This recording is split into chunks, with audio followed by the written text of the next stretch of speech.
जवाब तो इस बात का देना पड़ेगा कि दुनिया का बाजार में पेट्रोल का दाम था 125 रुपए बैरल प्रति, তখন আমরা ভারতবর্ষে পেট্রোল কিনতাম 70 টাকা।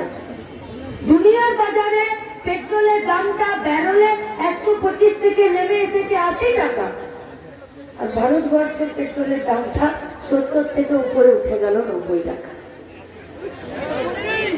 सब किसी ऊपर टैक्स আছে, सब, यहाँ तक कि मुड़ी के ऊपर भी टैक्स है। हॉस्पिटलेर ऑक्सीजन जे सिलिंडर আছে গ্যাসের, তার উপরেও জিএসটি আছে। আমার জামা, তোমার জামা, আমার জুতো, তোমার গামছা, সবের উপরে टैक्स আছে। শুধু टैक्स नहीं पेट्रोल डीजलेर ऊपर।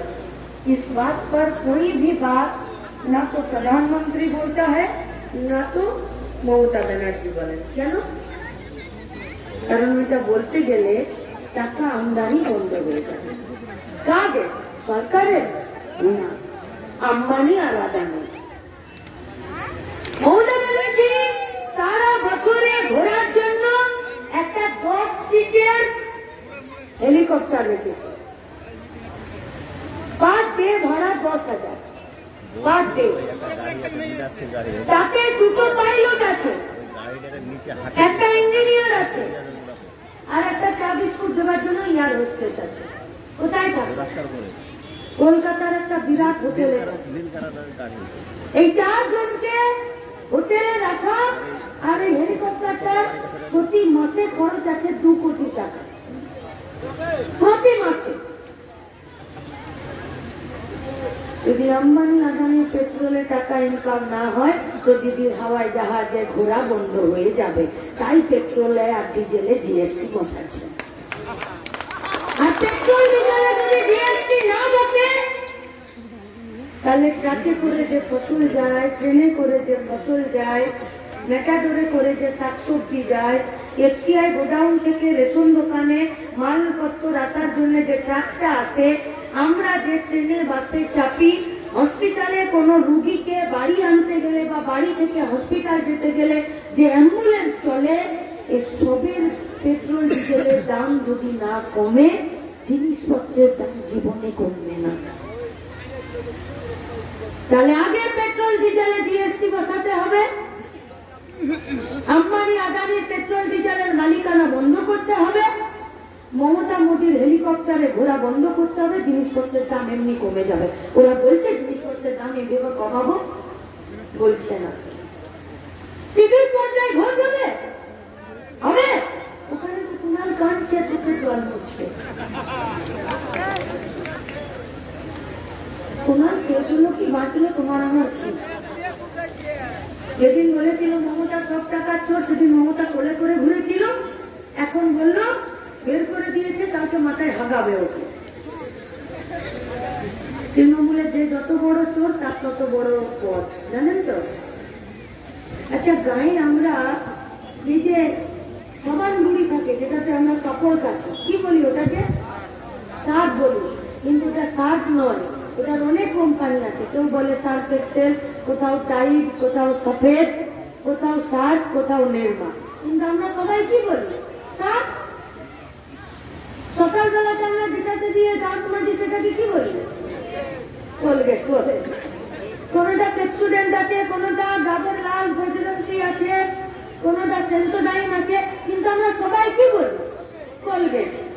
কারণ সকালে যেটা ব্রাশে দিয়ে আমরা দাঁত মাজি, ছোট থেকে আমরা বলেছি কোলগেট। মানে জানে পেস্ট মানে কোলগেট, আর সাবান গুঁড়ি মানে সার্ফ। তেমনি লোকে সবাই জানে তৃণমূল মানে চোর। কিন্তু কত টাকা চুরি করলো? কত? 84 লক্ষ জব কার্ড।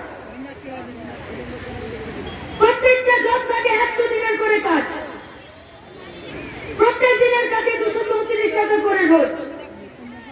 গোটা পশ্চিমবঙ্গে 84 লক্ষ জব কার্ড বাতিল হলো।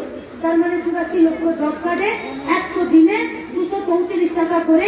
আজকে 13 বছর ধরে কে টাকা মারলো? এত টাকা চুরি করেছে। 2 কোটি রেশন কার্ড বাতিল হয়েছে, মানে প্রতিটা রেশন কার্ডে যদি খুব কম ধরি তাহলে 5 কিলো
হবে না। কোটি টাকা মানে বোঝো? এ আমাদের মায়েরা শাড়িতে যে এইখানে যেটা বাঁধে, কি বলো তোমরা এইটাকে? এইটাকে কি বলো? এটাকে যেটা বাঁধে, হ্যাঁ গিট বলো? আচ্ছা, আমার গায়ে কিন্তু এটাকে খুঁট বলে, খুঁট। আর এখন মায়েরা খুঁটে পয়সা রাখে না, কিন্তু যখন ছোট ছিলাম তখন আমার জেঠিমা, আমার ঠাকুমা এরা সব খুঁটে পয়সা রাখতো, খুঁটে। আর যখন দুপুরবেলা 50 পয়সা 2 টাকার আইসক্রিম কিনবো বলে জেদ করতাম, তখন এই খুঁট থেকে বার করে 50 পয়সা 2 টাকা আমাদেরকে দিত। খুঁটে পয়সা রাখতো, খুঁটে। তোমরা কত খুঁটে পয়সা রাখো আমরা জানি না। 1 কোটি টাকা জীবনে দেখেছো? দেখেছো কেমন হয় 1 কোটি টাকা? 100 টাকার নোট দেখেছো? এরকম যদি 10টা 100 টাকার নোট হয় তবে 1000 টাকা হয়। এরকম যদি 100টা 1000 টাকার নোট হয় তবে 1 লাখ টাকা হয়। এরকম যদি 100টা 1 লাখ টাকার অতগুলো যদি নোট হয় তবে 1 কোটি টাকা হয়। তাহলে 317 কোটি, 84 লক্ষ ভুয়ো জব কার্ড, 2 কোটি রেশন কার্ড, 767 কোটি টাকা শুধুমাত্র সিঙ্গুরে টাটাদের ন্যানো কারখানা হয়নি বলে সেখানে ক্ষতিপূরণ। 1,20,000 কোটি টাকা, যে 1,20,000 কোটি টাকা এনজিও কে দেখেছে দিয়েছে, যার কোনো হিসাব নেই। মাইনরিটি ডেভেলপমেন্ট, মুসলিমদের মাদ্রাসা তৈরি, হোস্টেল, কষ্ট করে রোজগার করে চাল ডাল তেল আটা জামা কাপড় ওষুধ, ইলেকট্রিকের বিল, বাসে যাওয়ার জন্য ভাড়া, ট্রেনে যাওয়ার জন্য ভাড়া, যেখানে আমরা এই টাকা খরচ করি সেটা থেকে সরকারের কাছে ট্যাক্স যায়, সেই ট্যাক্সের টাকা থেকে এত টাকা চুরি করলো। এই টাকাগুলোকে দিয়ে আমাদের জন্য কলকারখানা বানানো যেত না? মুর্শিদাবাদে এত ফসল, এত ফল, এত মাছ, এগুলোকে দিয়ে বেকার ছেলে মেয়েগুলোকে একটা কাজের জায়গা তৈরি করে দেওয়া যেত না? নতুন করে স্কুল কলেজ সরকারি হসপিটাল বানানো যেত না? আরো বেশি আইসিডিএস সেন্টার বানানো যেত না? সেই আইসিডিএস সেন্টারে আরো বেশি গরিব বাড়ির ছেলে মেয়েদেরকে নিয়ে সরকারি নার্সিং স্কুল বানানো যেত না?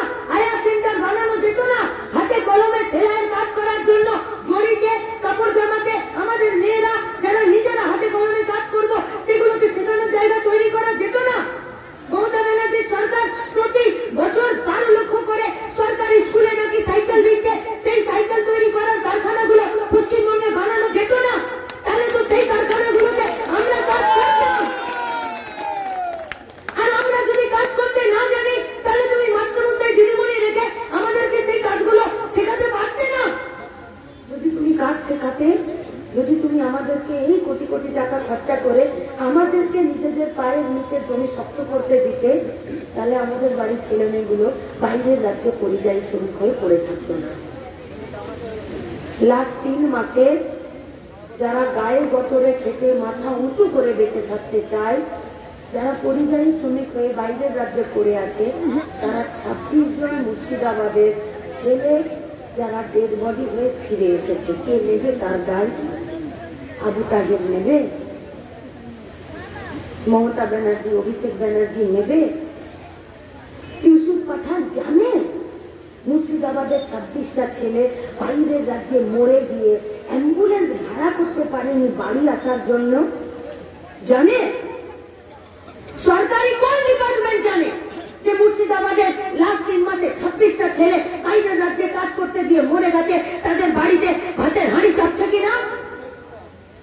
এই 26টা পরিবারে 1 টাকা সরকার গেছে? এই 26টা পরিবারের খোঁজ বিডিও পঞ্চায়েত রেখেছে? রাখবে না, কারণ আইন মাফিক নিয়ম মাফিক ওরা কাজ করবে না।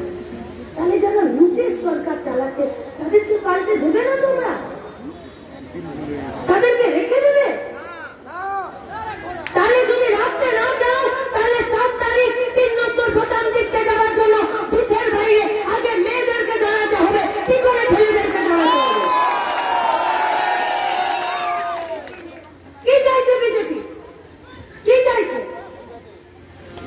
বাপের সম্পত্তিতে মেয়েদের সমান সমান অধিকার থাকবে। যেদিনকে প্রথম এই আইনটা করতে গেল পার্লামেন্টে দিল্লিতে, যেখানে আইন হয় সেখানে সবার প্রথম যারা বলেছে বলেছিল বাপের সম্পত্তিতে মেয়েদের অধিকার থাকবে না, তার নাম হলো বিজেপি। তার নাম এই বিজেপি সিএ এনআরসি করছে।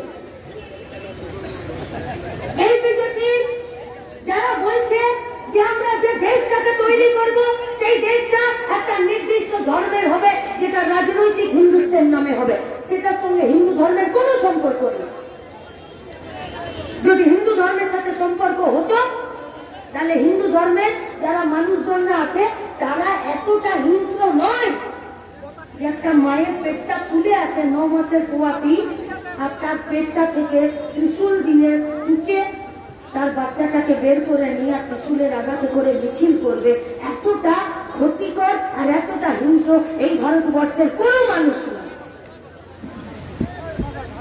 শুধুমাত্র আমার মায়ের ধর্মটা মুসলমান বলে বিজেপি পার্টিটা তাদেরকে তার পেট থেকে বাচ্চাটাকে ত্রিশূল দিয়ে বের করতে একটা বারও লজ্জা পায় না। শুধুমাত্র তার 8 বছরের একটা বাচ্চা মেয়েকে ঠেলে ঠেলে পাথরে আছড়ে মেরে দিয়ে তারপরে 7 মাসের পোয়াতি মাটাকে 11 জন মিলে রেপ করেছে। তারপরে তাদের জেল হয়েছে, তারপরে তাদেরকে ছেড়ে দিয়েছে, বলেছে এরা সব ভালো হয়ে গেছে। একটা পেট ফোলা মাকে যে 11 জন মিলে রেপ করার তার মনের ইচ্ছে হয়, সে জীবনে কখনো ভালো হতে পারে? কিন্তু বিজেপির পার্টিটা তাদেরকে ছেড়ে দিয়েছে। আজকাল গোটা পশ্চিমবঙ্গের বাজারে, খোলা বাজারে অ্যাসিড বিক্রি হচ্ছে। অ্যাসিড এরকম 5খানা রেপ করে মার্ডার করে দেওয়ার ঘটনা আছে। বিজেপির এমএলএ এমপি আছে, 1000টা মহিলা তার বিরুদ্ধে অভিযোগ করছে। তাতে একটা 5 বছরের বাচ্চা আছে, একটা 63 বছরের বুড়ো মানুষও আছে, যে এই এমএলএটা, এই এমপিটা যে ভোটে দাঁড়িয়েছে কর্ণাটক থেকে, সে আমার সাথে সম্মানহানি করেছে। জেলে জেলে জেলে, মেয়েদের জেলে, মেয়েদের জেলে, মেয়েরাই রাঁধুনি হয়, মেয়েরাই পুলিশ হয়, মেয়েরাই মাস্টার হয়, মেয়েরাই ডাক্তার হয়, মেয়েরাই কয়েদি হয়। পশ্চিমবঙ্গের সব কটা মেয়েদের জেলে 196 জন পোয়াতি হয়েছে। জেলে মেয়েরা সুরক্ষিত আছে না। রাত হয়েছে, এই বাগানে রাস্তা দিয়ে আমরা কেউ হেঁটে চললাম, কোন একটা কম বয়সী ছেলে আমাকে দিকে একটা সিটি মারলো, কেউ একটা গান গাইলো, কারো যদি বুকের পাটা আরো একটু বেশি আমার অন্যটা ধরে টানলো, কারো যদি বোধ বুদ্ধির লোক পেয়ে গেছে তাহলে আমাকে হাত ধরে টেনে ঝোপে নিয়ে গেল, নিয়ে পালালো। কিন্তু এটা কোনোদিন হয়েছে যে আমার বাপ খেতে বসেছে, আমার মা খেতে বসেছে, আমার স্বামী খেতে বসেছে, আমার 2টো বাচ্চা বাড়িতে সবাই মিলে আমরা খেতে বসেছি, আর তৃণমূল এসে বাড়িতে দরজাতে কড়া মেরে বলছে আমার বাপের সামনে, আমার বরের সামনে, আমার মায়ের সামনে, আমার 2টো বাচ্চার সামনে, যে রাত 12টায় তোমার টাকর বউটাকে তৃণমূলের পার্টি অফিস পাঠিয়ে দিল। আপনারা তালি দিচ্ছেন, কিন্তু আমার বোনেরা কেউ তালি দেয়নি। ওরা বুঝছে বিপদটা কত বেশি। আমার বাপের সামনে যদি আমাকে রাত 12টায় তৃণমূলের পার্টি অফিস ডেকে পাঠানোর সাহস করে, আর আমার বাপ যদি মাথা নামিয়ে খাবারটা খেতে পারে, তার মানে বুঝে দেখুন যে আমার বাপ কতটা অসহায়, যে তার মেয়ের সম্মান রক্ষা করার জন্য ওই তৃণমূলের নেতাটার কলা ধরতে পারছে না, আর সামনে থানাটাতে যেতে পারছে না। যে এত সাহস হয় কি করে যে আমার বাড়িতে গিয়ে আমার মেয়েকে রাত 12টায় পার্টি অফিস ডেকেছে? বাঁচতে পারবেন তো? হাতে 1000 টাকা নিয়ে বাঁচতে পারবেন তো? লক্ষ্মীর ভান্ডারের টাকা নিয়ে, নিজের মান সম্মান নিয়ে? তাই প্রশ্নটা আজকে নিজের পায়ে দাঁড়ানোর কাজের প্রশ্ন। প্রশ্নটা আজকে তৃণমূলের চুরির বিরুদ্ধে রুখে দাঁড়ানো। প্রশ্নটা আজকে পুলিশ ভিডিও আইন মাফিক কাজ করবে কিনা তার প্রশ্নটা আজকে বিজেপিকে কোন তৃণমূল টাইট দিতে পারবে যে তৃণমূলের এইবারে লোকসভার ভোটে চারখানা বিজেপির নেতা তৃণমূলের হয়ে ভোটে দাঁড়িয়েছে তারা এই তৃণমূল যে তৃণমূলের মুখ্যমন্ত্রী বিজেপির প্রধানমন্ত্রীর সাথে ঘর ভিতরে মিটিং করতে যায় শুধুমাত্র নিজের ভাইপোকে বাঁচানোর জন্য ওটা মুর্শিদাবাদের ভাইকে ভাগাড়ে যায় শুধু নিজের ভাইকে ভালো থাকে ভোট তালিতে হবে না ভোট ভাষণেও হবে না ভোট পুলিশের ভরসাতেও হবে না ভোট হবে নিজের অধিকার বোধে নিজেদের মান সম্মান বোধে নিজেদের পায়ের নিচের জমি শক্ত হবে কিনা তার বোধে নিজের হাতে কাজ জুটবে কিনা তার বোধে আর ভোট হবে নিজের বুকের দমে আর কোমরে চড়ে আর যদি এই ভোট করতে হয় তাহলে 7 তারিখ আগে তোমাদেরকে ভোটের লাইনে দাঁড়াতে হবে যদি আমরা এদের লুটকে বন্ধ করতে পারি